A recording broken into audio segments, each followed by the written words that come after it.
అందరికీ నమస్కారం. కొత్త అపరాధ పరిశోధన కథలోకి స్వాగతం. ఈ కథ పేరు బస్సు దోపిడీ. రచన టెంపోరావు గారు. చదువుతున్నది దేవి. ఈ కథ మీకు నచ్చినట్లయితే తప్పకుండా లైక్ చేయండి. కథలోకి వెళ్దాం. ఫియట్ కారును ఆపి అతను కంపెనీ బోర్డు వైపు చూశాడు. గోడపైన నేమ్ బోర్డు ఉంది. Everest dry cleaners, automatic washing machine, 24 గంటల్లో దుస్తులు ఉతికి విస్త్రీ చేసి ఇవ్వబడును. అతడు పక్కన కూర్చున్న భార్య వంక చూశాడు. డార్లింగ్, ది రైట్ స్పాట్ అన్నాడతను. గెట్ గోయింగ్ అందామె. వెనక సీటు మీద 5 ఏళ్ల కూతురు కూర్చునుంది. కిటికీలోంచి ఆమె హుషారుగా బయటకు చూస్తోంది. గేట్ తలుపు తెరిచి ఉంది. గేట్ పక్కనే గోర్ఖా స్టూల్ మీద కూర్చునున్నాడు. కారులో ఉన్న తెల్లవాడిని చూడగానే గోర్ఖా లేచి నిలబడి సలాం చేశాడు. సాబ్ జాయియే అన్నాడు. అతను కారును లోపలికి పోనిచ్చాడు. పెద్ద కాంపౌండ్, ఎదురుగా పెద్ద మేడ. పోర్టిగోలో అతను కారాపి దిగాడు. వస్తావా అన్నాడతను ఆంగ్లంలో భార్య వంక చూస్తూ. తొందరగా అవగొట్టి రండి అందామె. నేను వస్తానంది కూతురు. గివ్ కంపెనీ టు మమ్ అని ఒక ప్యాకెట్ తీసుకొని అతడు వరండా మీదకి నడిచాడు. సాయిల్డ్ క్లోత్ కౌంటర్ ముందుకు నడిచాడతను. అటువైపునున్న యువతి అతడి వంక నవ్వుతూ చూసింది. వెల్కమ్ సార్ అందామె. ప్యాకెట్ను అతను కౌంటర్ మీద ఉంచాడు. నాకు ఇవి తొందరగా కావాలి అన్నాడతను. ప్యాకెట్ విప్పి ఆమె గుడ్డల్ని చూసింది. వివరంగా బిల్లు రాసి అతడి వైపు నవ్వుతూ చూసింది. మీ పేరు, అడ్రస్సు చెప్పండి. Ronald Callaghan, 30 palm street, last building అన్నాడతను. అదంతా బిల్లుపైన రాసి ఆమె ఒరిజినల్ కాపీని చింపబోతూ ఆగింది. మీ ఇంటికి పంపమంటారా అందామె. ఫైన్, పంపండి. హోమ్ డెలివరీ అని రాసి ఆమె ఒరిజినల్ బిల్లును అతడికి ఇచ్చింది. అతడు బిల్లు చూశాడు. 35 రూపాయలు. నాట్ మచ్ అనుకున్నాడు లోపల. మీరు ఇంగ్లాండ్ నుంచి వస్తున్నారా అడిగింది ఆమె. నో, అమెరికా నుంచి అన్నాడతను నవ్వుతూ. హ్యాపీ టు సీ యూ అందామె. అతడు ఆమెకు కరచాలనం చేశాడు. టూరిస్టా అడిగింది ఆమె. ఇండియా బ్యాక్గ్రౌండ్లో ఒక నవల రాస్తున్నాను. రోజంతా రాస్తూ ఉంటాను. నా భార్య కూతురు కారులో ఉన్నారు అని అతడు ఆమె వంక చూశాడు. పొట్టిగా పచ్చగా బొమ్మలా ఉందామె. నుదురు మీద ఎర్రటి బొట్టు. మీ పేరు అడిగాడతను. మేనక అందామె నవ్వుతూ. Fine name. I love India. గొప్ప దేశం. ఇక్కడ ప్రజలు మాలాంటి విదేశీయుల్ని చాలా ప్రేమగా చూస్తారు. బై బై అని అతడు బయటికి పరిగెత్తాడు. స్టీరింగ్ వీల్ వెనుక కూర్చుని వెనక్కు తిరిగి అతను చూశాడు. టోనీ లేదు, తోటలో తిరుగుతోంది అంది భార్య. అతడు హార్న్ కొట్టాడు. పరిగెత్తుకుంటూ టోనీ వచ్చి కారులో కూర్చుంది. Dad, mum, look at this అరిచింది ఆమె. ఇద్దరు వెనక్కి తిరిగి చూశారు. ఆమె చేతిలో జామ పండు ఉంది. ఫైన్ ఫ్రూట్, యాపిల్లాగా ఉంది అరిచిందామె. ఎవరిచ్చారు? మై ఇండియన్ ఫ్రెండ్ అందామె. నవ్వుతూ అతడు కారును బయటకు పోనిచ్చాడు. ఎయిర్ కండిషన్ గదిలో సోఫాలో కూర్చుని అతడు స్కాచ్ విస్కీ తాగుతున్నాడు. పొడుగ్గా బలంగా ఉన్నాడు. పైకి దువ్విన క్రాఫ్, సన్నటి మీసాలు, కళ్ళు ఎర్రగా మెరుస్తున్నాయి. సోఫా పక్కనున్న బజ్జర్ నొక్కాడు అతను. ఒక యువతి గబగబా లోపలికి వచ్చింది. అతడికి ఎదురుగా నిలబడింది. అతడు టైం చూశాడు. 10 దాటింది. Any news Rita? No boss, వాళ్ళు 9ంటికి బయలుదేరి వెళ్ళారు అందామె. ఏ వార్త మనకు రానంతకాలం అంత సవ్యంగా సాగుతోందని మనం ఊహించాలి అన్నాడతను. Well said. విశాలమైన ఆమె కళ్ళలోకి చూశాడతను. లైట్ బ్లూ నైలెక్స్ చీర ధరించింది. ఆమె శరీరం బంగారంలాగా మెరిసిపోతోంది. రీటా, యు ఆర్ లవ్లీ అన్నాడతను. బాస్ పొగిడేసరికి ఆమె ఉప్పొంగిపోయింది. అతడంటే ఆమెకు చాలా భయం. అతడికి కోపం వస్తే అందరూ హడిలిపోతారు. ఆ సమయంలో అతడి మొహం భయంకరంగా ఉంటుంది. అతడు ఖాళీ గ్లాస్ వైపు చూశాడు. విస్కీ పోయి. ఆమె గ్లాసులో విస్కీ పోసింది. ఎగ్లు తెరిచి ఐస్ క్యూబ్స్ పడేసింది. కొద్దిగా సోడా పోసింది. అతడు గ్లాసు అందుకున్నాడు. సగం పైగా తాగి ఆమె వైపు చూశాడు. తలుపు లాక్ చేసిరా. ఆమె గుండె వేగంగా కొట్టుకోసాగింది. మెల్లిగా వెళ్ళి ఆమె తలుపుకున్న గడియను వేసింది. వెనక్కి తిరిగి వచ్చి అతడి ముందు నిలబడింది. ఆత్రంగా ఆమె కళ్ళు మెరుస్తున్నాయి. సోఫాలో అతను పక్కకు జరిగాడు. ఆమెను కూర్చోమన్నాడు. వినయంగానే ఆమె కూర్చుంది. తటాలున అతడి చెయ్యి ఆమె నడుమును చుట్టేసింది. క్షణకాలం ఆమె కళ్ళల్లోకి ఎర్రటి పెదవులకేసి చూశాడు అతను. పక్కకు వంగి ఆమెను ముద్దు పెట్టుకున్నాడు. ఆమె చేతులు అతడిని బలంగా చుట్టేశాయి. Rita, you are so sweet అన్నాడు అతను. ఆమె మాట్లాడలేదు. అతడి ఆప్యాయత ఆమెను మాట్లాడకుండా చేసింది. ఎంతవరకు ఆమె భయపడే వ్యక్తి తనను దగ్గరకు లాక్కుని ముద్దాడాడు. ఇదొక కొత్త అనుభవం. గ్లాసులోని బిస్కీ తాగేశాడు. అతడు ఆమె వంక చూశాడు. త్వరలో మన ఇద్దరం కాశ్మీర్కి వెళ్దామన్నాడు. ఎప్పుడు? వీలు చూసుకుని. అతడికేసి నవ్వుతూ చూసింది ఆమె. బాస్, ఇంతవరకు మీరు పిలిస్తే నేనెంతో భయపడేదాన్ని. ఇప్పుడు భయం పోయిందా? ప్రశ్నించాడు అతను నవ్వుతూ. ఆమె కనురెప్పలు చిట్లించింది. పొడవాటి ఆమె జుట్టు నిమిరాడతను. కిలకిలా నవ్వుతూ అతడి ఒళ్ళో పడింది ఆమె. రీటా, నీకేం కావాలో కోరుకో. ఎప్పుడూ నేను మీతో ఇలాగే ఉండాలి అంది ఆమె మెల్లగా. ఉంటావు ఇలాగే నా దగ్గరగా అన్నాడతను. నిమిషాలు గడుస్తున్నాయి. టైం 11 దాటింది. రీటా, ఈ రాత్రి చాలా పనులున్నాయి, వెళ్ళి భోంచేద్దాం పదా అన్నాడతను. ఆమె లేచి నిలబడింది. రీటా, వెళ్ళి అన్నీ అమర్చమను, డిన్నర్ ముందు మరో పెగ్గు అని గ్లాసులో విస్కీ పోసుకున్నాడు. అతని వైపు చూసి నవ్వుతూ ఆమె హుషారుగా బయటికి నడిచింది. అతడు గ్లాసులోని విస్కీని మెల్లగా తాగాడు. సిగరెట్ వెలిగించి పొగ వదులుతూ వెనక్కి వాలాడు. అతడి మెదడులో ఆలోచనలు సాగుతున్నాయి. ఇంతవరకు తను ఏం చేసినా నెగ్గుతూనే ఉంది. ఈ అదృష్టం ఇంకా ఎంతకాలం ఉంటుందో. రీటా హుషారుగా గదిలోకి వచ్చింది. భోజనం సంగతి మర్చిపోయారా బాస్? ప్రశ్నించింది ఆమె. లేదు, వస్తున్నా అని లేచాడు అతను. ఎదురుగా ఉన్న రీటాను అతడి చేతులు చుట్టేశాయి. మై డియర్ స్వీటీ అంటూ అతడు ఆమెను ఉద్రేకంతో ముద్దాడాడు. పదండి భోజనానికి అందామె.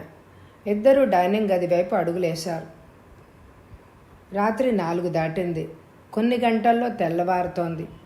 ఎత్తైన కుర్చీలో అతడు కూర్చుని ఉన్నాడు. ఎదురుగా 10 మంది కుషన్డ్ కుర్చీలో కూర్చునున్నారు. గదిలో లైట్ వెలుగుతోంది ప్రకాశవంతంగా.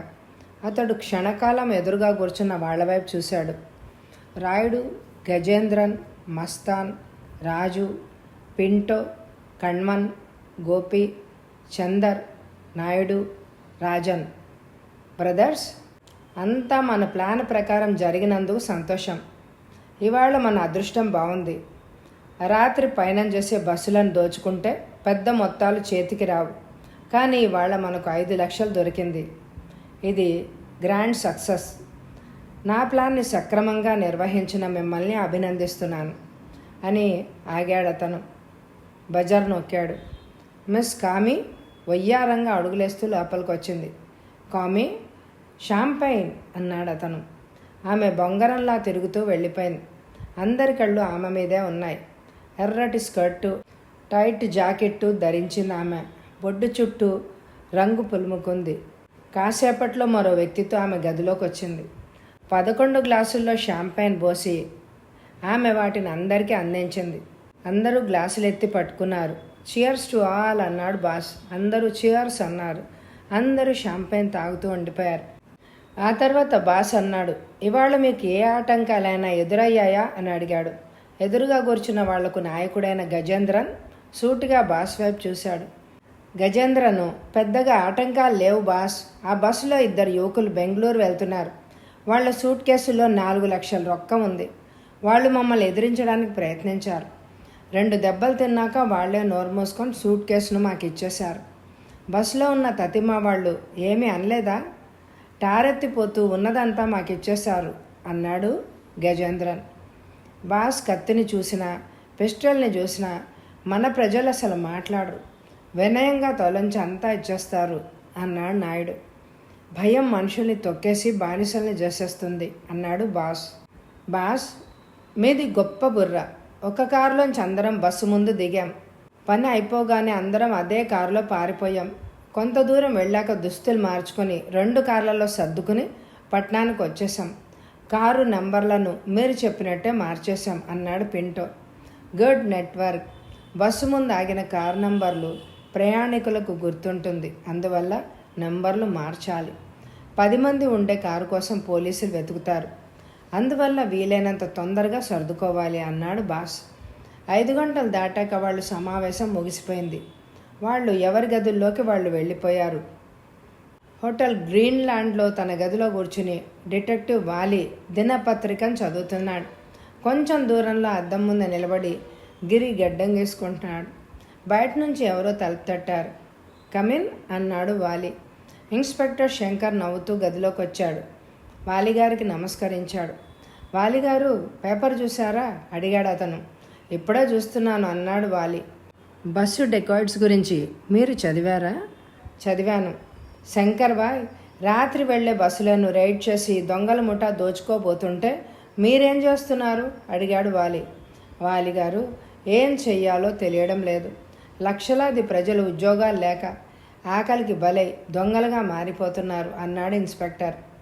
చుట్టపొగ వదులుతూ వాలి ఇన్స్పెక్టర్ వైపు చూశాడు. ఇన్స్పెక్టర్ శంకర్ సోఫాలో ఓడిపోయినట్లుగా నిస్సహాయంగా కూర్చున్నాడు. శంకర్ బాయ్, ఇటువైపు వెళ్లే నైట్ బస్సులను చాలా కాలం నుంచి దొంగల ముఠా రైడ్ చేస్తూనే ఉంది. ఈ పాటికి పోలీసులు నైట్ బస్సులకు రక్షణ చేకూర్చి ఉండవలసింది. అటువంటిదేమీ జరగకపోవడం శోచనీయం అన్నాడు వాలి. గడ్డం ముగించి ఇన్స్పెక్టర్ పక్కన కూర్చున్నాడు గిరి. వాలిగారు, నిన్న రాత్రి బస్ కండక్టర్ కోలార్ చేరాక పోలీస్ రిపోర్ట్ ఇచ్చాడు. దొంగల ముఠా కారులో మద్రాసు వైపు వెళ్తోందని మాకు వార్త వచ్చింది. నేను జీప్లో ట్రంక్ రోడ్డు మీదకి వెళ్ళాను. కానీ వాళ్ళు చెప్పిన నంబరున్న కారు కనపడలేదు. దొంగల ముఠా పొంగనూరు వైపు వెళ్ళుండొచ్చు అని భావిస్తూ 2 గంటల దాకా చూసి వెళ్ళిపోయాను. శంకర్ బాయ్, నువ్వు ట్రంక్ రోడ్డు మీదుగా ఉండగా ఏ కార్లైనా మద్రాసు వైపు వెళ్ళాయా? ఒక ఫియట్, ఒక అంబాసిడర్ కారు, కొన్ని లారీలు వెళ్ళాయి. దొంగల ముఠాలో 10 మంది పైనే ఉంటారని కోలార్ పోలీసులు మాకు చెప్పారు. ఫియట్ కారులో 6 ఉన్నారు, అంబాసిడర్ కారులో 6 ఉన్నారు. ఆ కార్ల నంబర్లు వేరుగా ఉన్నాయి. అందువల్ల వాటిని ఆపి చూసి పోనిచ్చామన్నాడు ఇన్స్పెక్టర్. క్షణకాలం వాలి మాట్లాడలేదు. ఏదో తీవ్రంగా ఆలోచిస్తూ ఉండిపోయాడు. అమాంతం పడక కుర్చీలోంచి లేచి కూర్చున్నాడు. శంకర్ బాయ్, నీ కళ్ళను వాళ్ళు చాలా తెలివిగా కప్పారు. నిన్ను పప్పులో అడిగేయించారు అని వాలి గంభీరంగా నవ్వాడు. ఇన్స్పెక్టర్ అర్థం కానట్టు వాలి వైపు చూశాడు.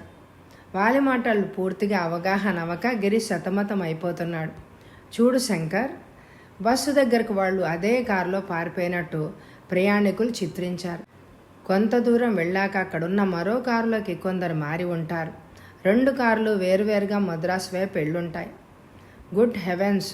అయితే కారు నంబర్లు? దొంగలు సరైన నంబర్లున్న కారును వాడతారా? నంబర్ ప్లేటును మారుస్తారు అన్నాడు వాలి.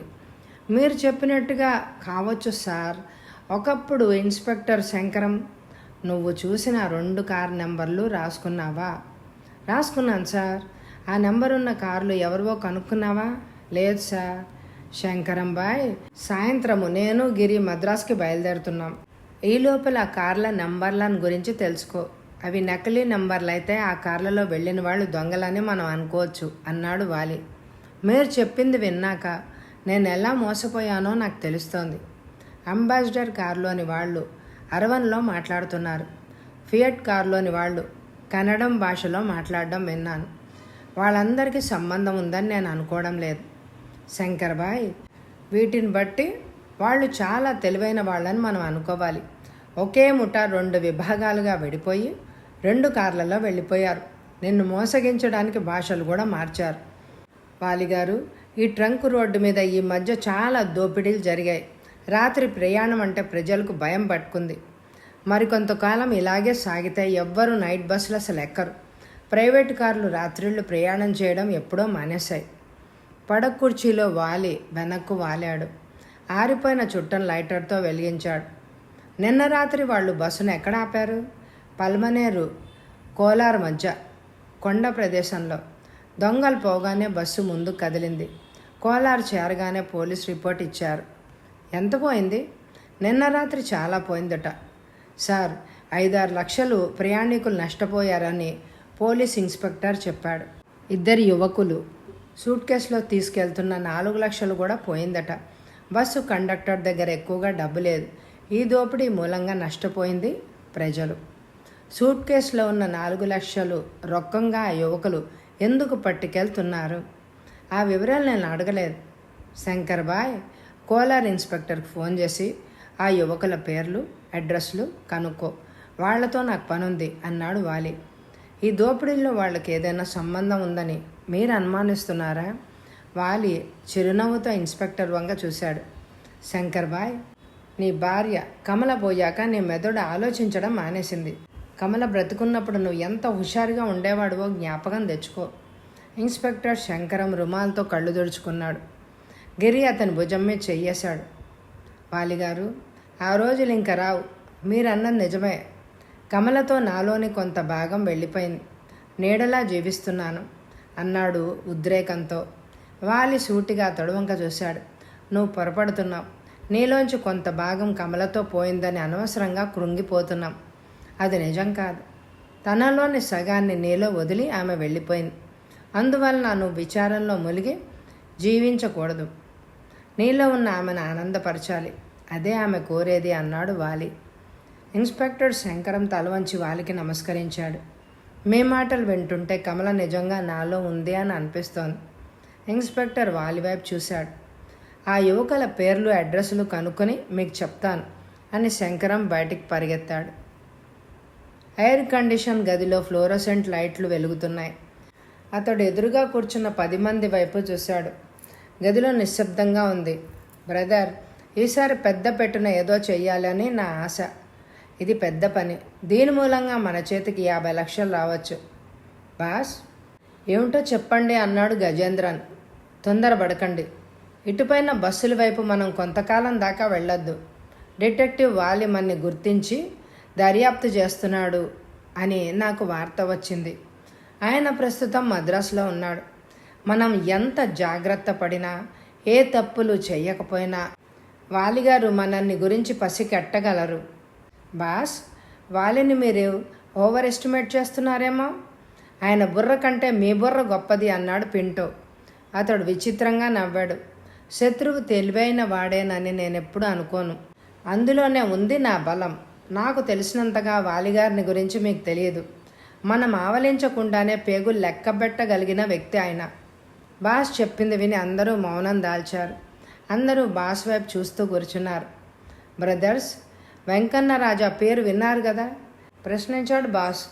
అతడి ఆస్తి 50 కోట్ల పైనే ఉంటుందని పత్రికల్లో చదివాను అన్నాడు గజేంద్ర. అతనే కోటీశ్వరుడు. అతడి భార్య సంతానం లేకుండా మరణించింది. అతడి రెండో భార్య ఒక అమ్మాయిని కని చనిపోయింది. అటుపైన అతడు మళ్ళా పెళ్ళాడలేదు. ఆ అమ్మాయి వయసు ఇప్పుడు 18 సంవత్సరాలు ఉంటుంది. ఆ అందాల రాశి పేరు కూడా మీరు పత్రికల్లో చూసే ఉంటారు. మిస్ ప్రమీల అన్నాడు రాజన్. వెంకన్న రాజాకి ఈ జీవితంలో సర్వస్వం ఆ కూతురే. ఆమె కోసం అతను ఏదైనా చేస్తాడు. ఆమెను వదిలి అతడు ఒక్క క్షణం కూడా జీవించలేడు. నా ప్లాను మనుషులు సృష్టించుకునే ప్రేమ బంధాల మీద ఆధారపడింది. ఆగాడు అతను క్షణకాలం. అందరినీ చూస్తూ ఉండిపోయాడు. బ్రదర్, మనం ప్రమీలాని ఎత్తుకుపోదాం అన్నాడు అతను బుల్లెట్లా. గదిలో వాళ్ళు తుళ్ళిపడ్డారు. బాస్, వెంకన్న రాజా చాలా పేరున్న మనిషి. ప్రధానమంత్రి దగ్గర నుంచి రాష్ట్ర ముఖ్యమంత్రి దాకా అతడికి తెలుసు. గవర్నర్లు, మేయర్లు అతడి స్నేహితులు. అతడి కూతుర్ని మనం ఎత్తుకుపోతే ఊరుకుంటాడా? దేశంలోని పోలీసులందరూ మన కోసం వెతుకుతారు అన్నాడు గజేంద్రన్. గజేంద్రను కూతురు మీద ఉండే ప్రేమ అతడి నోరును నొక్కేస్తుంది. ఎవరో తెలిసినా ఎవరి దగ్గరకు అతను వెళ్ళలేడు. మనం అడిగింది చెల్లించి అతడు కూతుర్ని వెనక్కు రప్పించుకుంటాడు. అతడిని భయపెట్టి మనం డబ్బు తీసుకోవచ్చు. కోట్లకి కోట్లు ఆస్తి ఉన్నవాడు 50 లక్షల కోసం మన్ని ఎదిరించాడు. తన కూతురు కోసం ఏదైనా చేస్తాడు. వాలిగారు ఈ పట్టణంలో ఉన్నారని మీరే అన్నారు. వాలిగారు రంగంలోకి దిగితే మనకు ప్రమాదం ఉంటుందేమో అడిగాడు రాజు. రంగంలోకి వాలిగారు రారు. వెంకన్న రాజా ఆయన్ని పిలవడు. ఎవరినైనా పిలిస్తే అతని కూతురు ఆపదలో ఉంటుంది. ఒక్కగానొక్క కూతురు కోసం వెంకన్న రాజా కళ్ళు మూసుకుని డబ్బు ఇచ్చేస్తాడు అన్నాడు బాస్. బాస్, మీ ప్లాన్ ఫలిస్తుందనే నమ్మకం నాకు పూర్తిగా ఉంది. ఇంతవరకు మీ ప్లాన్లు ఏవీ ఫెయిల్ కాలేదు. తతిమా విషయాల గురించి వివరంగా చెప్పండి అన్నాడు గజేంద్రన్. ప్రమీలను ఎలా ఎత్తుకుపోవడం, ఈ విషయం మీద చెప్తాను. ఆమెను ఎవరో ఎత్తుకుపోయినట్లు పబ్లిసిటీ రాకుండా మనం జాగ్రత్త పడాలి. ఆమెను మనం ఎత్తుకుపోయిన విషయం వెంకన్నరాజాకు మాత్రమే తెలియాలి. గుడ్ ఐడియా అన్నాడు పింటో. ఇది జాగ్రత్తగా వినండి. ప్రమీల రోజు 6ంటికి యంగ్ లేడీస్ క్లబ్కి వెళ్తుంది. కారును ఆమె నడుపుతుంది. సరిగ్గా 6:15 ఆమె కారు డెవిల్స్ రోడ్డమ్మట వెళ్తూ ఉంటుంది. ఆ రోడ్డు మీద ఆ సమయంలో ఎవ్వరూ ఉండరు. చాలామందికి ఆ రోడ్డమ్మట వెళ్ళడం భయం. ఆ రోడ్డు మీద ఆమె కారును ఆపాలి. మన మనిషి ఆమె కారులోకి ఎక్కాలి. అందరి వైపు చూస్తూ బాస్ అన్నాడు. ఆమె కారులో మన మనిషి ఎలా ఎక్కడం? దీనికి ఒక మంచి పద్ధతిని నేను ఆలోచించాను. మేనక ఆ రోడ్డు మీద కుంటుతూ నడుస్తుంది. వికలాంగుల మీద ఆమెకు చాలా అభిమానం. కారులో వాళ్ళని ఎక్కించుకొని కావాల్సిన చోట దింపుతూ ఉంటుంది. కుంటుతున్న మేనకను ఆమె కారులో ఎక్కించుకుంటుంది. అటుపైన మన పని సులువుగా సాగిపోతుంది అన్నాడు అతను. గదిలోని వాళ్ళందరూ తీవ్రంగా ఆలోచిస్తున్నారు. కారులోకి ఎక్కిన మేనక, ఒక యువతి మరో యువతిని ఏం చేయగలదు? బ్రదర్స్, కారులో కూర్చున్న మేనక పిస్టల్ని ప్రమీల వైపు గురిపెట్టి తను చెప్పిన ప్రకారం కారుని పోనీయమంటుంది. ప్రమీల ఆమె చెప్పినట్టే చేస్తుంది. ప్రమీల కారు 5 నిమిషాల్లో బరోస్ రోడ్డుకి చేరుకుంటుంది. అక్కడ మన కారు ఉంటుంది. తన కారు నుంచి ప్రమీల మన కారులోకి మారుతుంది. మేనక ఆమె పక్కనే ఉంటుంది. మన కారులో 3 మాత్రం ఉంటారు. గజేంద్రన్, రాయుడు, ప్రమీల. మేనకలతో మన కారులో వెళ్ళిపోతారు. మస్తాన్ ప్రమీల కారులో మహాబలిపురం వైపు వెళ్తాడు. కారును అక్కడ వదిలేసి బస్సులో అతడు తిరిగి వచ్చేస్తాడు. బాస్ ఆగాడు. అందరి చూపు బాస్ వైపు కేంద్రీకృతమై ఉంది. గజేంద్రన్ ఉన్న కారు ఇక్కడికి రాదు. అది తిన్నగా 30 పామ్ స్ట్రీట్కి వెళ్తుంది. పామ్ స్ట్రీట్ చివర 30 నంబర్ బిల్డింగ్ ఉంది. అందులో రొనాల్డ్ కాలగన్ అనే అమెరికన్ ఉంటున్నాడు. అతడికి భార్య, కూతురు ఉన్నారు. బిల్డింగ్ చుట్టూ కాంపౌండ్ వాల్ ఉంది. ప్రమీల అక్కడ ఉంటుంది. అదెలా సాధ్యం? బాస్, రొనాల్డ్ కాలగన్ తనింట్లో వాళ్ళను ఉంచుకోపోవచ్చు అన్నాడు మస్తాన్. బాస్ గంభీరంగా నవ్వాడు. బ్రదర్స్, పనసకాయను కోసే కత్తి గుమ్మడికాయను కూడా కోయగలదు. ప్రమీల ఉన్న మన కారు అక్కడికి చేరుకునే ముందే రాజన్, గోపి, రొనాల్డ్ కాలగన్ ఇంటికి వెళ్తారు. ఆ ఇంట్లో ఉండే 3ని ఒక గదిలో బంధించేస్తారు. అమెరికా నుంచి ఇంత దూరం వచ్చిన కాలగన్ భయపడి రాజన్, గోపి చెప్పినట్టు చేస్తాడు. అలా చేయకపోతే 3 ఇండియాలో చావవలసి వస్తుంది. బాగుందా? టెర్రిఫిక్ అన్నాడు పింటో. ఫంటాస్టిక్ ప్లాన్ అన్నాడు గజేంద్రన్. ప్రమీల ఆ ఇంట్లో చేరుకున్నాక నేను అక్కడికే వస్తాను. వెంకన్న రాజా నుంచి డబ్బు కలెక్ట్ చేయడానికి నేను ఒక కొత్త పద్ధతి ఆలోచించాను. రొనాల్డ్ కాలగన్ ఇంటికి నేనొచ్చాక అదేమిటో మీకు తెలుస్తుంది. దీంతో ఈ సమావేశం ముగిసింది అన్నాడు బాస్. సరిగ్గా 6ంటికి రాజన్, గోపి కారులోంచి రొనాల్డ్ కాలగన్ ఇంటి ముందు దిగారు. ముందు తలుపు మూసింది. రాజన్ తలుపు మీద తట్టాడు. తలుపు తెరవబడింది. రొనాల్డ్ భార్య మేరీ వాళ్ళకెదురుగా నిలబడింది. ఎవరు మీరు? ఏం కావాలి? అందామె నవ్వుతూ. రాజన్ పిస్టల్ తీసి ఆమె వైపు గురిపెట్టాడు. వెనక్కి పద. మమ్మల్ని ఎదిరించడానికి ప్రయత్నిస్తే అమెరికా వెళ్ళావు అరిచాడు రాజన్. పొడుగ్గా, లావుగా, నల్లగా ఉన్న రాజన్ వైపు ఆమె భయంతో చూసింది. రొనాల్డ్ ఎక్కడా? పక్క గదిలో రాసుకుంటున్నారు అందామె. మీ కూతురెక్కడా? తండ్రి గదిలోనే ఉంది, బొమ్మలతో ఆడుకుంటోంది. ఫైన్, అదే గదిలోకి నువ్వు కూడా పద గద్దించాడు రాజన్. రాసుకునేటప్పుడు డిస్టర్బ్ చేస్తే నా భర్త కోపం వస్తుంది. మీకేం కావాలో నాతో చెప్పండి. ఆ గదిలోకి పద అరిచాడు రాజన్. అతడి వైపు ఆమె క్షణకాలం చూసింది. ఈ గూండాలతో వాదించి లాభం లేదని ఆమె గ్రహించింది. మౌనంగా భర్త గదివైపు అడుగులేసింది. వెనకనే రాజన్, గోపి వెళ్ళారు.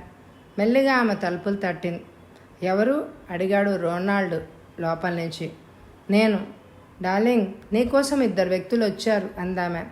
వాళ్ళని ఇప్పుడు చూడలేను. 8:30కి రమ్మని చెప్పు జవాబిచ్చాడు అతను. పిస్టల్ కొనను రాజన్ ఆమె మెడ మీద పెట్టాడు. వెంటనే తలుపు తీయమను అన్నాడు రాజన్. ఆమె గాబరాగా తలుపు తట్టింది. తలుపు తెరిచి భార్య వంక నిలబడి వాళ్లవైపు అతను చూశాడు. కోపంగా వాళ్లవైపు వెళ్ళాడు. పొండి బయటకు, గెట్అవుట్ అరిచాడు అతను. రాజన్ పిస్టల్ని అతడి వైపు గురిపెట్టాడు. మిస్టర్, చేతులెత్తి నిలబడు. పిచ్చి వేషాలు వేస్తే బుర్ర పగులుతుంది అన్నాడు రాజన్. చేతులెత్తి రోనాల్డ్ వాళ్ళ వైపు చూసి నవ్వాడు. బ్రదర్, నేను విదేశీయుణ్ణి. ప్రేమతో మీ దేశం వచ్చాను. ఇది గాంధీ పుట్టిన దేశం. ఇక్కడ ప్రశాంతంగా ఉండొచ్చునని కుటుంబంతో సహా వచ్చాను. ఈ దేశంలో దుష్టులు ఉంటారని నేను అనుకోలేదు. ఇది ఒక గొప్ప దేశమని, స్వర్గంలా ఉంటుందని వచ్చాను. రోనాల్డ్ ఆగాడు. తన మాటల ప్రభావం ఎలా ఉందో కనుక్కోవాలని వాళ్ళ మొహాల వైపు చూశాడు. ముద్దు మొహాలు. మిస్టర్ రోనాల్డ్, నువ్వు వెళ్ళి ఆ గదిలో ఉండు. నీ భార్య కూతురు అక్కడే ఉన్నారు. నీకు ఏ ప్రమాదం రాదు అన్నాడు రాజన్. ఎంతసేపు అలా ఉండాలి? అది మాకు తెలియదు. అదంతా మా బాస్ వచ్చి నీతో మాట్లాడతాడు. రోనాల్డ్ లోపలికి వెళ్ళాడు. రాజన్ గదిలోకి వెళ్ళి నలువైపులా చూశాడు. టెలిఫోన్ లేదు. స్టీల్ ర్యాక్స్లో పుస్తకాలు ఉన్నాయి. టేబుల్స్, కొన్ని కుర్చీలు ఉన్నాయి. తల్లి పక్కనే టోనీ భయపడుతూ నిలబడింది. మమ్మీ, ఎవరు వీళ్ళు అడిగింది. ఫ్రెండ్స్ అన్నాడు గోపి. రాజన్, గోపి బయటకు వచ్చారు. తలుపు మూసి బయట తాళం వేశారు. హాల్లో హుషారుగా నడిచారు. విశాలమైన హాల్. నువ్వు పైకెళ్ళి చూసిరా, నేను కింద గదులు చూస్తాను. వాళ్ళు ముగ్గురు తప్ప మరెవరూ ఆ ఇంట్లో ఉండకూడదు అన్నాడు రాజన్. గోపి మెట్లమట్టు పైకి పరిగెత్తాడు.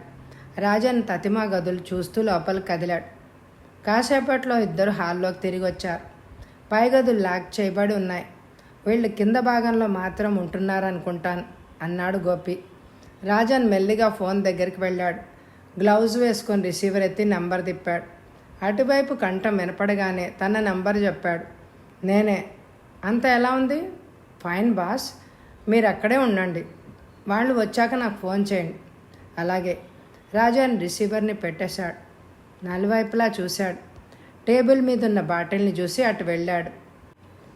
వెంకన్న రాజా కూతురు వైపు చూశాడు. క్లబ్కేనా అడిగాడు. అవును డాడీ అందామె. డ్రైవర్ని తీసుకెళ్ళకూడదు. వద్దు డాడీ, డ్రైవర్ కారు నన్ను నడుపుతుంటే నాకు భయంగా ఉంటుంది. I like to go alone అందామె. పాపా, 8 లోపల వచ్చాయి. నువ్వు వస్తే కానీ నేను భోంచేయను అన్నాడు అతను. ఆమె తండ్రి వైపు చూసింది. డాడీ, నా కోసం ఎదురు చూస్తూ మీరు కూర్చోవద్దు. మీకు ఆకలేసినప్పుడు భోంచేసేయండి అందామె. నువ్వు నా పక్కన ఉంటే కానీ నాకు అసలు ఆకలే వేయదు. ఆమె తండ్రి బొగ్గ మీద ముద్దు పెట్టుకుంది. 8 లోపల వచ్చేస్తాను డాడీ అందామె. వెంకన్న రాజా టైం చూశాడు. సరిగ్గా 6 అయింది. వరండా మీద నిలబడి టయోటాలో వెళ్తున్న కూతుర్ని చూస్తూ అతడు బాయ్ చెప్పాడు. హుషారుగా ఆమె కారుని పోనేస్తోంది. చల్లగాలి వీస్తోంది. ఇంకా చీకటి పడలేదు, కానీ షాప్లోని లైట్లు వెలుగుతున్నాయి. డెవిల్స్ స్ట్రీట్ అమ్మట కారు వెళ్తోంది. జనసంచారం లేని స్ట్రీట్. రోడ్డు వారుగా కుంటుతూ నడుస్తున్న యువతి మీదకు ఆమె చూపు వెళ్ళింది. కుంటుతూ ఆమె ఎక్కడికి వెళ్తోందో. కుంటుతూ నడుస్తున్న యువతి కారు వైపు చూసింది. ఆపమని సౌజ్ఞ చేసింది. ఆమె వెంటనే కారు ఆపింది. ఎక్కడికి వెళ్ళాలి అడిగింది ఆమె. వచ్చే టర్నింగ్లో నన్ను దింపేయండే అంది మేనక. గెట్టిన్ అంది ప్రమీల. ముందు సీటు మీద కూర్చుని మేనక తలుపు మూసింది. ఐఎమ్ లక్కీ, అమ్మ కొంట్లో బాగాలేదు, డాక్టర్ కోసం వెళ్తున్నాను అంది మేనక. డాక్టర్ ఇంటి దగ్గర నేను దింపుతాను అంది ప్రమీల. అంత శ్రమ మీకెందుకు? పై టర్నింగ్లో దింపేయండి, నేను నడిచి వెళ్తాను. నీ ఇష్టం అంది ప్రమీల. కారు వేగంగా పోతోంది. తటాలున మేనక పిస్టల్ పైకి తీసింది. ప్రమీల వైపు గురిపెట్టింది. మిస్ ప్రమీల, నేను చెప్పినట్టు కారును పోని, లేకపోతే నీ తల పగిలి ముక్కలవుతుంది అరిచింది ఆమె. తన వైపు గురిపెట్టబడిన పిస్టల్ వంక ప్రమీల భయంతో చూసి, నీకేం కావాలి? డబ్బా అడిగింది ప్రమీల. మాట్లాడకు, కారుని బరోస్ రోడ్డు వైపు పోని అంది మేనక. కాసేపట్లో కారు బరోస్ రోడ్డు అమ్మట వెళ్తోంది. ఇంకా ఎంత దూరం వెళ్ళాలి అడిగింది Pramila. Shut up and keep moving అరిచింది మేనక.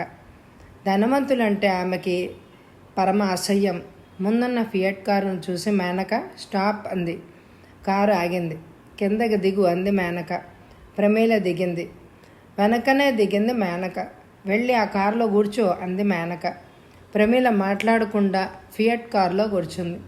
ఆమె పక్కనే మేనక చతికిలబడింది. రాయుడు, గజేంద్రన్ ముందు సీట్లో ఉన్నారు. మస్తాన్ కారు బయట నుంచి ప్రమీల వంక చూశాడు. నీ కారుకి అన్నాడు మస్తాన్. ఎందుకు? అంది ప్రమీల. ప్రశ్నలు అడక్కు, చెప్పింది చెయ్యి అరిచింది మేనక. మారు మాట్లాడకుండా ప్రమీల కారు కీని మస్తాన్కి ఇచ్చింది. సమీపంలో ఉన్న టొయాటాలో కారు వైపు మస్తాన్ వెళ్ళాడు. రాయుడు ఫియట్ని పోనిచ్చాడు. నన్ను ఎక్కడికి తీసుకెళ్తున్నారు అడిగింది ప్రమీల. కాసేపట్లో నీకు తెలుస్తుంది అంది మేనక. 8 లోపల నేను ఇంటికి వెళ్ళాలి. నేను ఇంటికి వెళ్తే కానీ డాడీ భోంచేయరు. మీకు డబ్బు కావలిస్తే చెప్పండి, నాన్నకు ఫోన్ చేసి ఇవ్వమంటాను అందామె. మాకేం కావాలో త్వరలో నీకు తెలుస్తుంది అంది మేనక. మీరు ఎంత అడిగినా నాన్నిస్తాడు, నన్ను మీరు వదిలేయచ్చు అందామె. నోరు మూసుకొని కూర్చో, వసపెట్టలాగా వాగకు అరిచింది మేనక. గేటు దాటి 30 నంబర్ కాంపౌండ్లో ఫియట్ కారు దూసుకుపోయింది. ఇంటి ముందు కారు ఆగింది. రాజన్, గోపి కారు వైపు పరిగెత్తుకొచ్చారు. గజేంద్రన్ కిందకి దూకాడు. మిస్ ప్రమీల, కిందకి దిగు. మేం చెప్పినట్టు చేస్తే నీకు ఏ ఆపద రాదు అన్నాడు అతను గంభీరంగా. అతడు గదిలో పచారులు చేస్తున్నాడు. అప్పుడప్పుడు టైం చూస్తున్నాడు. రీటా పొడుగాటి సోఫాలో వెల్లికిలా పడుకుంది. అతడు ఆమె పక్కనే కూర్చున్నాడు. ఎర్రటి ఆమె పెదవులను ఆత్రంగా ముద్దు పెట్టుకున్నాడు. టెలిఫోన్ మోగింది. వెళ్ళి రిసీవర్ని అందుకున్నాడు. హలో అన్నాడు. Number 1 reporting boss. ఎలా ఉంది? మేము అందరం 30లో ఉన్నాం. ఫైన్, నేను అరగంటలో అక్కడికి వస్తాను. అతను రిసీవర్ని పెట్టేశాడు. సోఫాలో పడుకున్న రీటా లేచింది. ఆమెను ఆప్యాయంగా కౌగిలించుకున్నాడు. రీటా, నేను అలా వెళ్ళొస్తాను, నువ్వు ఇక్కడే ఉండు అన్నాడు అతను. అలాగే అందామె. అతడు బయటికి వేగంగా నడిచాడు. అంబాసిడర్ కారులోకి ఎక్కాడు. మన్రో రోడ్డు వారుగా ఉన్న ఒక టెలిఫోన్ పక్కన కారాపి దిగాడు. అటు ఇటు చూశాడు. సమీపంలో ఎవరూ లేరు. అతడు లోపలికి వెళ్ళి గ్లాస్ డోర్ మూశాడు. రిసీవర్ చేతిలోకి తీసుకుని ఒక నెంబర్ తిప్పాడు. హలో, వెంకన్న రాజా గారి భవనం అందొక స్త్రీ కంఠం. ఆయనతో మాట్లాడాలి. మీ పేరు? నేనెవరో ఆయనకు తెలియదు, కానీ ముఖ్యమైన విషయం మీద మాట్లాడాలి. ఆయనతో చెప్తాను, తర్వాత మళ్ళీ ఫోన్ చేయను. నాతో ఇప్పుడే మాట్లాడి తీరాలి, లేకపోతే నీ ఉద్యోగం ఊడుతుంది. ఉండండి, కనెక్షన్ ఇస్తాను. కాసేపట్లో కనెక్షన్ వచ్చింది. వెంకన్న రాజా స్పీకింగ్. మిస్టర్ రాజా, నీ కూతురు మా దగ్గర క్షేమంగా ఉంది. ఆమె గురించి నువ్వు బెంగ పెట్టుకోవద్దు. ఆమె గురించి డిటెక్టివ్లతో, పోలీసులతో మాట్లాడకు. అటువంటిది ఏదైనా చేస్తే ఆమెను నరికి ఆ ముక్కల్ని నీకు పంపిస్తామన్నాడు అతను. నేను ఎవ్వరికీ చెప్పను. నా కూతుర్ని జాగ్రత్తగా ఉంచండి. మీకెంత కావాలి దాన్ని వదిలిపెట్టడానికి? పని తొందరగా ముగిసేట్టుంది అనుకున్నాడు బాస్. డబ్బు పెంచడం మంచిది. ₹1,00,00,000 ఎలా ఇవ్వాలి? తర్వాత ఫోన్ చేసి చెప్తాను అని అతడు ఆ రిసీవర్ని పెట్టేశాడు. బూత్లోంచి బయటకొచ్చి కారెక్కాడు. టైం చూశాడు. 7 అయింది. పనులు చాలా వేగంగా సాగిపోతున్నాయి. వెంకన్న రాజా ఎంతైనా ఇవ్వడానికి రెడీగా ఉన్నాడు. అతడు కారుని పోనిచ్చాడు. 10 నిమిషాల్లో కారు కాలగన్ ఇంటి ముందు ఆగింది. గజేంద్రన్ కారు దగ్గరకు వచ్చాడు. కాలగన్ భార్య, కూతురు గదిలో ఉన్నారు. ప్రమీలను మరో గదిలో ఉంచాం. మేనక అక్కడ కాపలా ఉంది. రాజన్, గోపి కాంపౌండ్లో గస్తీ తిరుగుతున్నారు. రాయుడు లోపల ఉన్నాడు అన్నాడు గజేంద్రన్. ఫైన్, రోనాల్డ్ కాలగన్తో రహస్యంగా మాట్లాడాలి అన్నాడు బాస్. హాల్లో మీరు మాట్లాడొచ్చు. అతడిని ఇక్కడికి తీసుకొస్తాం. ఫైన్ అన్నాడు బాస్. విశాలమైన హాల్లో 20 సోఫాలు ఉన్నాయి. గోడలకి చక్కటి పెయింటింగ్స్ ఉన్నాయి. ఫ్లోరోసెంట్ లైట్లు వెలుగుతున్నాయి. వెంకన్న రాజా ఎదురుగా వాలి, గిరి సోఫాలో కూర్చున్నారు. విచార వదనంతో ఉన్నాడు రాజా. రాజాబాయ్, ఈ మాత్రానికి అంతలా అయిపోవాలా? నువ్వేం భయపడకు, అంతా వివరంగా చెప్పు అన్నాడు వాలి. మీరు నాకు హామీ ఇవ్వాలి. నా కూతురు ఇంటికి తిరిగి వచ్చేదాకా ఏమీ చెయ్యనని అన్నాడు అతను. అమ్మాయికి ప్రమాదం రాకుండా చూస్తాను అన్నాడు వాలి. ఆమె వాళ్ళ చేతుల్లో ఉంది. వాళ్ళు ఏం చేస్తారో ఎవరికి తెలుసు? నాకు తెలుసు. డబ్బు కోసం వాళ్ళని కూతుర్ని ఎత్తుపోయారు. ఆమెను జాగ్రత్తగా చూస్తారు. ఆమెకేదైనా ప్రమాదం వస్తే నువ్వు తెగించి వాళ్ళ రక్తం కోసం వేటాడుతావని వాళ్ళకు కూడా తెలుసు అన్నాడు వాలి. సరిగ్గా 6ంటికి అమ్మాయి ప్రమీల క్లబ్కు తన టయోటా కారులో వెళ్ళింది. తర్వాత అతడు ఫోన్ చేశాడు. ఆమెను వదిలిపెట్టడానికి ₹1,00,00,000 కావాలన్నాడు. డబ్బు ఎలా ఇవ్వవలసిందే మళ్ళా ఫోన్ చేసి చెప్తా అన్నాడు. వాలి ఆలోచిస్తున్నాడు. ఈ విషయం మరెవరెవరికి తెలుసు? నాకు తప్ప మరెవరికి తెలియదు. నా సెక్రటరీ నాన్సీకి నేను ఇంకా చెప్పలేదు. ఎవ్వరికి చెప్పకు అన్నాడు వాలి. టయోటో కార్ నెంబర్ ఎంత? వెంకన్న రాజా చెప్పాడు. గిరి నెంబర్ని రాసుకున్నాడు. ప్రమీల ఫోటోను అతడు వాలికి ఇచ్చాడు. వాలి ఫోటోను పరీక్షగా చూసి పక్కనున్న గిరికిచ్చాడు. రాజాబాయ్, నేను హోటల్కి వెళ్ళి పదే పదే ఇక్కడికి వస్తుంటే వాళ్ళు గమనించవచ్చు. అందువల్ల నేను ఇక్కడే ఉంటాను. ఇక్కడుండి చేయవలసింది చేస్తాను. వాలిగారు, అమ్మాయి ఇంటికి వచ్చేదాకా మీరు ఏమీ చెయ్యొద్దు. వాళ్ళని గురించి మీకు ప్రమీల వివరంగా చెప్తుంది. అటుపైన మీరు వాళ్ళని పట్టుకోవడానికి ప్రయత్నించండి. చూద్దాం అన్నాడు వాలి క్లుప్తంగా. వెంకన్న రాజా స్వయంగా వాలిని గిరిని కింద భాగంలో ఉన్న గెస్ట్ రూమ్లోకి తీసుకెళ్లాడు. విశాలమైన పడగ్గది, అటాచ్డ్ బాత్రూమ్ ఉంది. వాలిగారు, మీకు ఏం కావాల్సి వచ్చినా బజర్ నొక్కండి. నాయర్ కుర్రాడొస్తాడు, అతడంతా చూస్తాడు అన్నాడతను. గుడ్ అన్నాడు వాలి. వెంకన్న రాజా వెళ్ళిపోయాడు. పడక కుర్చీలో వాలి కూర్చున్నాడు. గిరివైపు సూటిగా చూశాడు. గిరి, అమ్మాయి వెళ్ళిన కారు ఏమైంది? కారును అనేక మంది చూస్తారు. వాళ్ళు ఆమెను మరో కారులో తీసిపోయి ఉండొచ్చు. నువ్వు వెంటనే వెళ్ళు. అమ్మాయి కారు కోసం వెతుకు. ఎక్కడ వెతకను? పట్నమంతా గాలించు. ఎక్కడో ఆ కారును వదిలేసే ఉంటారు. ఇన్స్పెక్టర్ నాయర్ని కలుసుకో. ప్రమీలను ఎత్తుకుపోయిన విషయం చెప్పకుండా నువ్వు వ్యవహరించాలి. అలాగే సార్. ఏదైనా తెలిస్తే వెంటనే ఫోన్ చేసి నాకు చెప్పు అన్నాడు వాలి. గిరి కదలబోయాడు. మన కారులో వెళ్ళొద్దు. రాజా దగ్గర చాలా కార్లు ఉన్నాయి. ఏదో ఒక కారు తీసుకుపో అన్నాడు వాలి. బాస్ హాల్లో సోఫాలో కూర్చున్నాడు. కాసేపట్లో రోనాల్డ్ కాలగన్ అతడు ముందుకొచ్చాడు. కూర్చోండి మిస్టర్ రోనాల్డ్ అన్నాడు బాస్. రోనాల్డ్ సోఫాలో కూర్చున్నాడు. అతడిని తీసుకొచ్చిన గజేంద్రన్ వెళ్ళిపోయాడు. మిస్టర్, ఏమిటిదంతా అడిగాడు కాలగన్. బాస్ అతడి వైపు సూటిగా చూశాడు. మీరు భయపడవలసిన అవసరం ఏమీ లేదు. మీరు మాకు చిన్న సహాయం చేయాలి. అటుపైన మేము వెళ్ళిపోతాం. మీరు మీ రాత పని చూసుకోవచ్చు. ఏమిటది? ఒక అమ్మాయిని ఎత్తుకొచ్చి ఇక్కడ ఉంచాం. ఆమె తండ్రి కోటీశ్వరుడు. అతడు డబ్బు ఇవ్వడానికి సిద్ధంగా ఉన్నాడు. మీరు వెళ్ళి ఆ డబ్బు తెచ్చి నాకు అందజేయాలి. నేను క్రిమినల్ని కాను అరిచాడు కాలగన్. నేను చెప్పిన పని చేయడానికి మీరు క్రిమినల్ అవనక్కర్లేదు. తను దొంగిలించిన డబ్బును ఒక దొంగ పొరుగురులో ఉన్న భార్యకు మనీ ఆర్డర్ చేస్తాడు. పోస్ట్ మ్యాన్ ఆ డబ్బుని ఇంటికి తీసుకెళ్ళి అందజేస్తాడు. మీరు చేయవలసింది పోస్ట్ మ్యాన్ పని. అది నేను చేయకపోతే? బాగా మెల్లిగా నవ్వాడు. అమెరికా వదిలి మీరు చాలా దూరం వచ్చారు. భార్య కూతురుతో మీరు వచ్చారు. క్షేమంగా తిరిగి అమెరికా వెళ్ళాలని మీరు ఆశిస్తున్నారు కదా? అఫ్కోర్స్. నేను చెప్పింది చేయకపోతే అది జరగదు. నా మనుషులు చాలా చెడ్డవాళ్ళు. మీ భార్యను కూతుర్ని కూడా రేప్ చేసి చిత్రవధ చేస్తారు. రోనాల్డ్ కాలగన్ కొంతసేపు నిశ్శబ్దంగా ఉండిపోయాడు. కోపంతో లేచాడు. నేను ఒక డర్టీ కంట్రీకి వచ్చాను. మిస్టర్ రోనాల్డ్, మా దేశం డర్టీ కంట్రీ కాదు. మీ దేశంలో కూడా నాలాంటి నేరస్తులు ఉన్నారు. అన్ని దేశాల్లోనూ ఉంటారు. నేను డబ్బు తెచ్చి మీకు ఇస్తే పోలీసులు తర్వాత నన్ను అరెస్ట్ చేస్తారు. ఈ విషయం పోలీసుల దాకా వెళ్ళదు. ఒకవేళ మీరు భయపడేటట్లు జరిగితే బలాత్కారంగా ఆ పని మేము మీ చేత చేయించామని వాళ్ళకి చెప్పొచ్చు. మిమ్మల్ని వదిలేస్తారు. రోనాల్డ్ కాసేపు ఆలోచిస్తూ కూర్చున్నాడు. ఆ డబ్బు ఎలా తీసుకురావాలో చెప్పండి. అది తర్వాత చెప్తాను. అసలు మీరు ఒప్పుకున్నట్లేగా? ఎస్ అన్నాడు కాలగన్.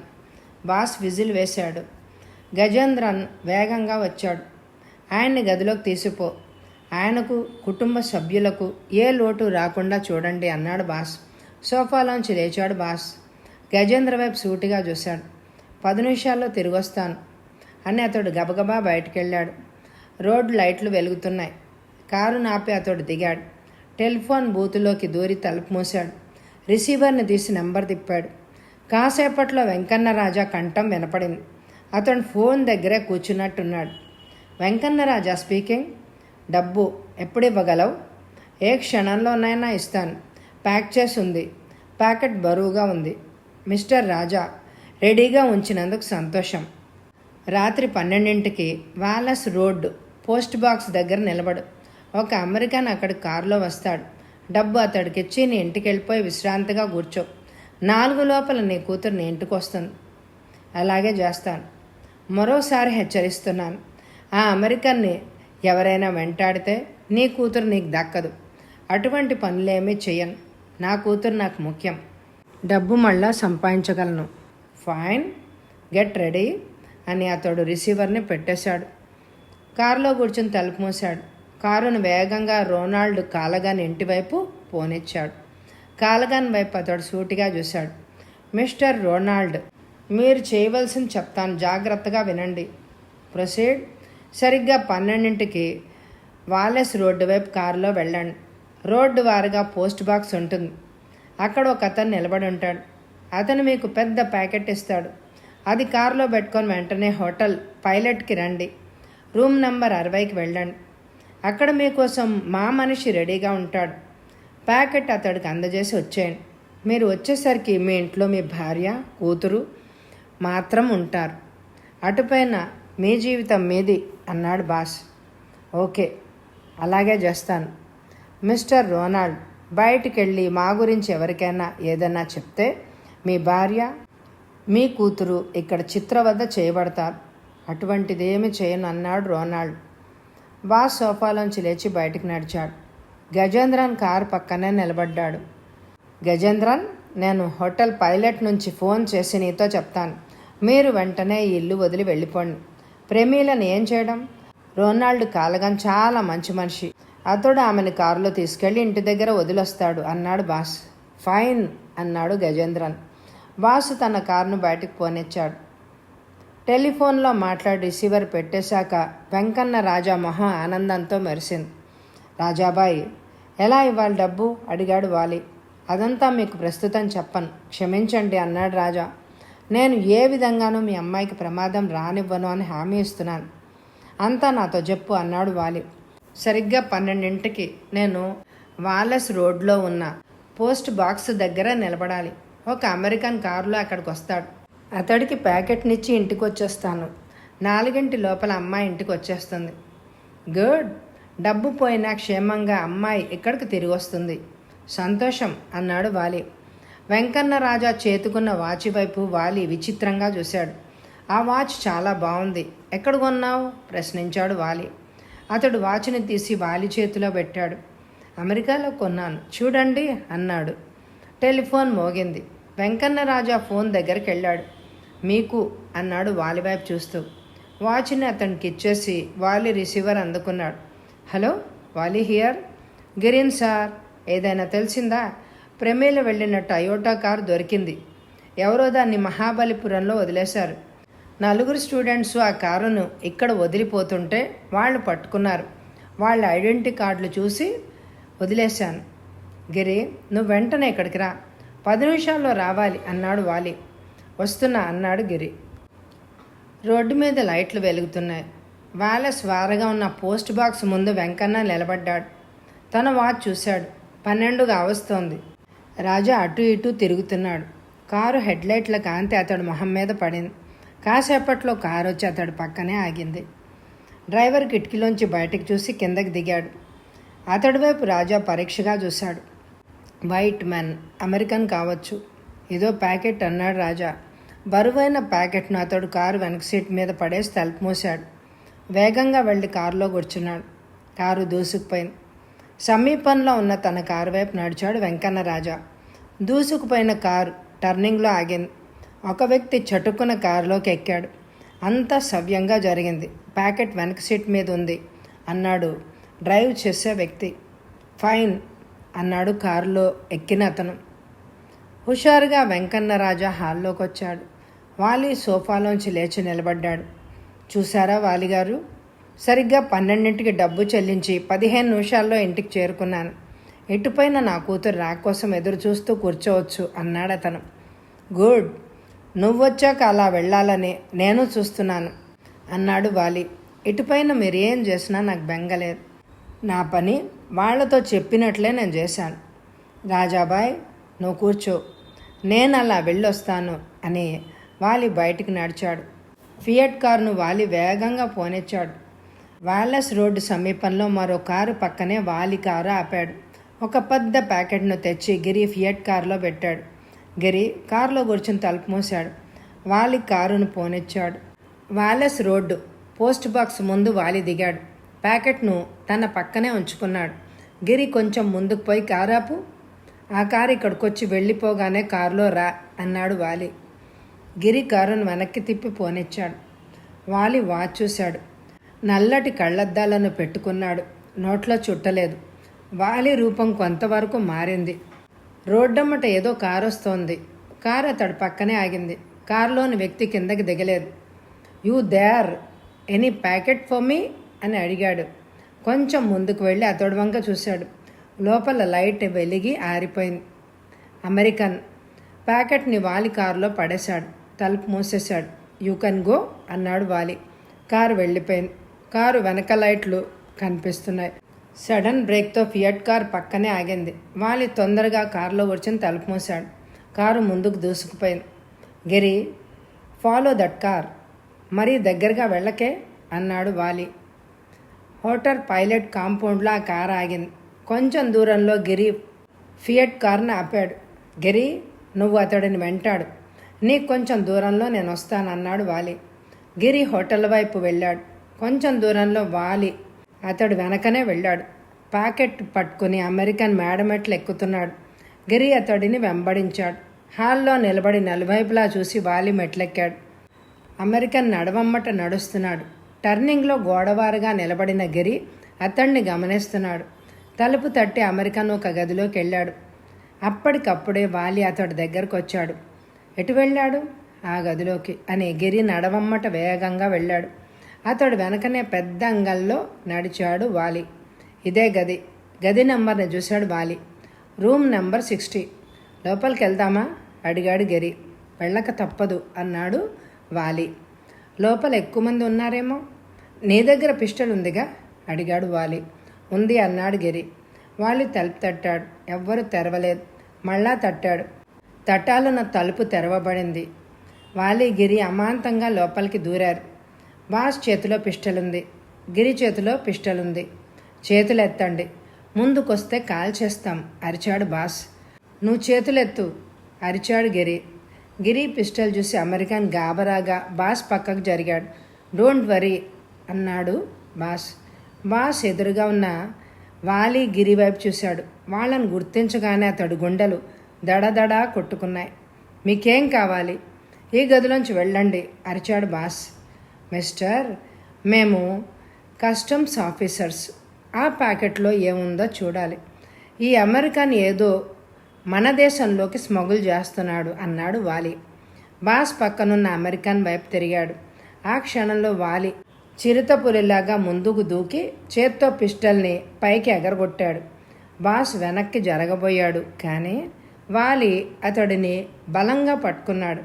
అతడి వైపు వాలి కోపంగా చూశాడు. బాస్టర్డ్, ప్రమీల ఎక్కడ? గర్జించాడు వాలి. అతడు మాట్లాడలేదు. అతడి చెంపలు డప్పులాగా మ్రోగాయి. రాస్కెల్, చెప్పు. నాకు తెలియదు. అతడి చేతుల్ని వెనక్కి లాగి పట్టుకొని కుడి చేత్తో మూతి మీద కొట్టాడు వాలి. అతడు బాధతో అరిచాడు. నోట్లోంచి రక్తం కారింది. చెప్పకపోతే తోలు ఒలిచేస్తాను అరిచాడు వాలి. నన్ను మీరు ఏం చేసినా లాభం లేదు. ఇప్పుడు 12:30 అయింది. 1 గంట లోపల నేను తిరిగి రాకపోతే మా వాళ్ళు ప్రమిలను నరికి చంపేస్తారు అన్నాడతను. గిరి, షూట్ హిమ్ అన్నాడు వాలి. పిస్టల్ కొనను అతడు నుదిరి మీద గిరి అదిమి పెట్టాడు. ట్రిగర్ వైపు అతడు వేళ్లు కదిలాయి. నన్ను చంపకండి, చెప్తాను అన్నాడతను. ప్రమీల ఎక్కడుందో చెప్పు. ఇతడి పేరు రొనాల్డ్ కాలగన్. ప్రమీల ఇతని ఇంట్లో ఉంది. ఇతనితో నాకేం సంబంధం లేదు. నా ఇంట్లో ఇతడు మనుషులు జొరబడి నన్ను, నా భార్య, పిల్లని ఒక గదిలో బంధించారు. నా భార్యని, కూతుర్ని చంపుతామని బెదిరించి నన్ను ప్యాకెట్ మోసుకొచ్చి తనకిక్కడ ఇమ్మన్నాడతను అన్నాడు రోనాల్డ్. రోనాల్డ్ ఇంట్లోని మనుషులు ఎందరున్నారు? 5 ఉన్నారు. అతడిని వాలి ఫోన్ దగ్గరకు తీసుకెళ్లాడు. రోనాల్డ్ ఇంటి నంబర్ కావాలని హోటల్ ఆపరేటర్కి చెప్పాడు. డబ్బు ముట్టిందని చెప్పు. వాళ్లను వెంటనే వెళ్ళిపోమను. ప్రమీలను అక్కడే ఉండమను అన్నాడు వాలి. కనెక్షన్ వచ్చింది. రోనాల్డ్ రిసీవర్ని అతడి చెవి దగ్గర పెట్టి పట్టుకున్నాడు. హలో, నేను. డబ్బు ముట్టింది. మీరు వెంటనే వెళ్ళిపోండి. ప్రమీలను అక్కడే ఉండమను అన్నాడతను. గుడ్ బాస్, వెళ్ళిపోతాం అన్నాడు గజేంద్ర. రోనాల్డ్ రిసీవర్ని పెట్టేశాడు. వాలి చుట్ట వెలిగించి గిరి వైపు చూశాడు. గిరి, ఇన్స్పెక్టర్ నాయర్కి ఫోన్ చేసి వెంటనే ఇక్కడికి రమ్మనమను అన్నాడు వాలి. గిరి బయటకు పరిగెత్తాడు. వాలి అతడిని రొనాల్డ్కి అప్పగించాడు. చుట్ట కాలుస్తూ ఎదురుగా నిలబడ్డాడు. నీ మనుషులు ఎక్కడికి పోతారు? ఎవరెస్ట్ డ్రై క్లీనర్స్ కంపెనీని నేను నడుపుతున్నాను. పెద్ద భవనం, అందరూ అక్కడే ఉంటారు. నీ ముఠాలో ఎంతమంది ఉన్నారు? ఆడ మగ మొత్తం 20 మంది ఉన్నారు. రొనాల్డ్ ఇక్కడికి వచ్చిన కారు నంబరు, కొంతకాలం క్రితం పల్మనేరు ప్రాంతంలో బస్సును దోచుకుపోయిన ముఠా కారు నంబర్లా ఉంది. బస్సుని రైడ్ చేసింది నీ మనుషులేనా? అడిగాడు వాలి. అవును అన్నాడు అతను. గిరి, ఇన్స్పెక్టర్ నాయర్ డజన్ కానిస్టేబుల్స్తో లోపలికి వచ్చారు. గిరి, ఆ ప్యాకెట్ని మా కారులో పెట్టి అక్కడుండు అన్నాడు వాలి. ఇన్స్పెక్టర్ నాయర్ వైపు చూశాడు Vali. Nair boy, arrest him. Everest dry cleaners భవనం మీద దాడి చేసి అక్కడి వాళ్ళని అరెస్ట్ చేయి. నైట్ ప్రయాణం చేసే బస్సులను రైడ్ చేసి దోచుకుంటున్న ముఠా అధిపతి ఇతనే అన్నాడు వాలి. వాలిగారు, మీకు నా ధన్యవాదములు అన్నాడు ఇన్స్పెక్టర్. వాలి, రొనాల్డ్ కాళ్ళగన్ను గదిలోంచి బయటికి నడిచారు. వెంకన్న రాజా ఇంటి ముందు ఫియట్ కారు ఆగింది. రాజా బయటికి పరిగెత్తుకొచ్చాడు. కారులోంచి దిగిన ప్రమీల నవ్వుతూ తండ్రిని కౌగిలించుకుంది. రాజాబాయ్, నువ్వు మాకిచ్చిన ప్యాకెట్ ఇది అన్నాడు వాలి. వెంకన్న రాజా ఆశ్చర్యంగా వాలి వైపు చూశాడు. మీకు నేను ప్యాకెట్ ఇవ్వలేదే? వాలి గంభీరంగా నవ్వాడు. రాజాబాయ్, నీ వాచ్ని అరగంట ముందుకు తిప్పాను, అది నీకు తెలియదు. నువ్వు 12 అనుకుంటూ 11:30కే వాలెస్ రోడ్డు పోస్ట్ బాక్స్ దగ్గర నిలబడ్డావు. నీ ముందు వచ్చి ఆగిన కారు నా ఫ్రెండ్ విలియమ్స్ది. అతడు ఆ ప్యాకెట్ను నాకు అందించాడు. సరిగ్గా 12ంటికి ఆ ప్యాకెట్ను వాళ్ళ మనిషికిచ్చి నేను ఆ కారును వెంటాడాం అన్నాడు వాలి. వెంకన్న రాజు అమాంతం వాలిని కౌగిలించుకున్నాడు. వాలిగారు, యు ఆర్ రియల్లీ గ్రేట్ అన్నాడు అతను ఉద్రేకంతో. కథ సమాప్తం. ఈ కథ మీ అందరికీ నచ్చినట్లయితే తప్పకుండా లైక్ చేయండి. అలాగే చాలామంది సబ్స్క్రైబ్ చేసుకోవట్లేదు, మరి తప్పకుండా సబ్స్క్రైబ్ చేసుకుని మరి కథని వినండి. అలాగే ఎండ్ స్క్రీన్లో ఉన్న ఇదివరకు చదివిన కథలను కూడా వినండి. Thank you very much my dear friends.